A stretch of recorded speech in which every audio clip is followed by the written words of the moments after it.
tonight, both houses of Congress made history by approving the reproductive health bill on third reading. It has taken 14 long years of failed attempts by major advocates of the bill, with President Benigno Aquino III giving his all-out support by certifying the bill as urgent. There was zero opposition from both chambers. But how important is the reproductive health bill to our people and the nation? Joining us tonight on the phone is Senator Ferdinand Bongbong Marcos Jr. Good evening, sir. Thank you for joining us on NewsLife. Good evening, and good evening to all our listeners.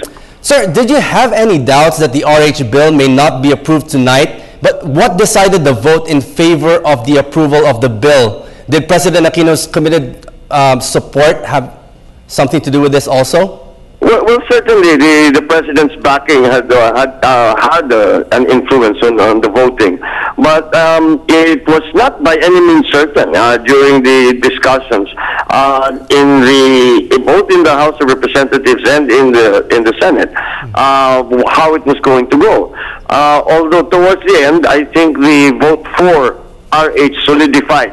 Nung parating na tayo sa talagang botohan na, and people were forced to actually take a stand and make their minds up, then we could see that it was tending towards the passage of the RH bill. So although it was not in the least bit certain, as I said, but I was always very confident that in the real conscience vote, at least in the House, that they would pass the RH bill because of my experience in my time in the House and the kind of support that it garnered immediately upon being filed. So that is something that I can see. So I suppose the other political influences, the influence of the bishops, etc., made it a little less certain. But I think in the heart of hearts of our congressmen, they know that there is such a need for this RH bill.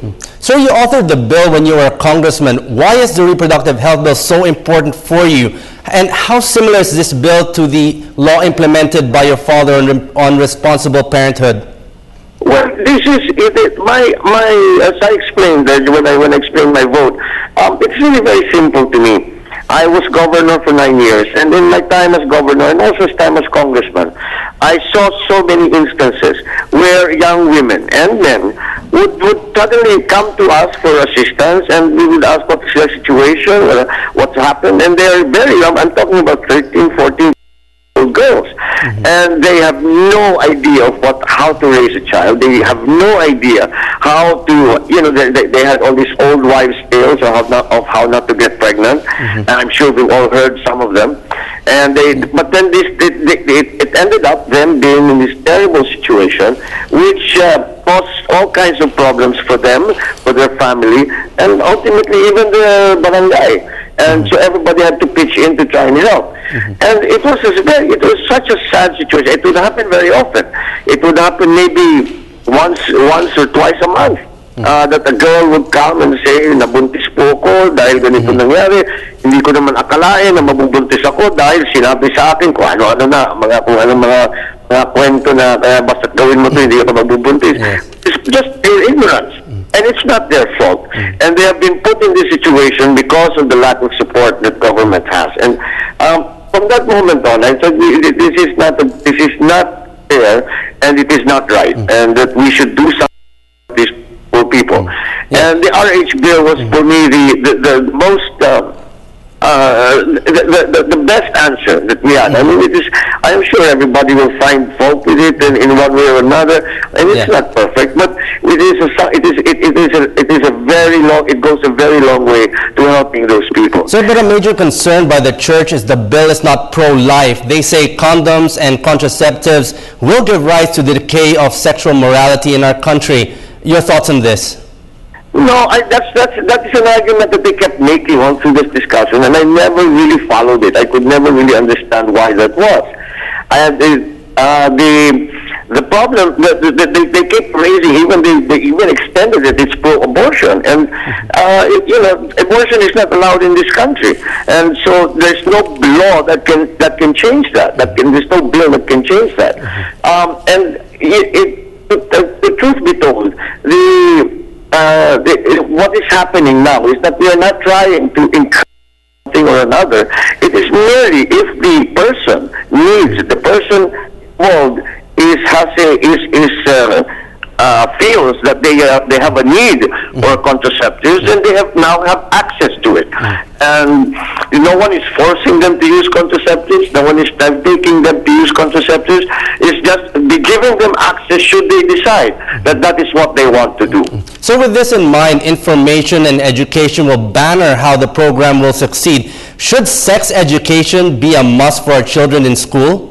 I absolutely think so. Ignorance is never the better route. Knowledge is always a better route when compared to ignorance. And so there's simply, in my mind, there's simply no question that we should teach them as much as we can, including the fact that when you are too young, you must not engage in sex.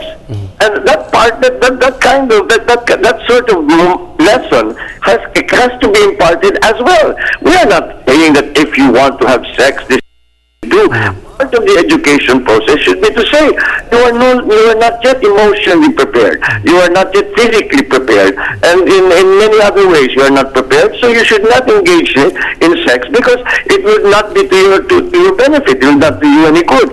So the education has to be comprehensive and complete, not only the technical matters, but also give young people an idea of how to handle the urges, the hormones that are raging in their bodies, and this will be to the good. So what age do you think would be the proper age to teach sex education in schools?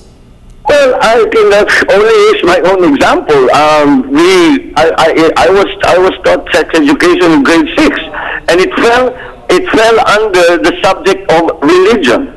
And that's why I am a little bit surprised that the objections that came from the church, because I went to LaSalle, and in LaSalle I think it was in grade 5, grade 6, I believe, that subject of religion for one semester, all we were taught was sex education. So I think that that's a good age. That's a good age to start because, young boys, young girls, they're starting to talk about it. They're starting to think about it. They whisper to each other all of these little secrets that they think they've discovered. And it's time to just take it out into the open, into the light, and say, no, this is what happens. These are the issues involved. These are the things that you should know. So, and can you please clarify, Senator, will the bill, if signed into law, be mandatory in managing the size of families? How do we deal with unwanted pregnancies or abortions? Well, there is a part in the bill that if a woman has had an abortion by whatever means, either it was an accident, natapa, or something medical, she had a problem, she had some complications, whatever it is, we will provide them consultation and post-surgery support, and absolutely necessary. And the business of unwanted pregnancy, hopefully, if a woman does not want to become pregnant, then they can avail of the contraceptives that the government will now provide them access to. So, and a final word from you? Well, I think that it is a historic day. As you mentioned, it has been 14 years that we have been trying to pass the RH bill, and despite the misgivings of many of my colleagues in the Senate and also in the House of Representatives, I do believe that what we have done today is a good thing, not only for women, but for the whole country. Okay, on that note, thank you very much for joining us tonight. That was Senator Bongbong Marcos Jr. Thank you, sir. Thank you, and good evening.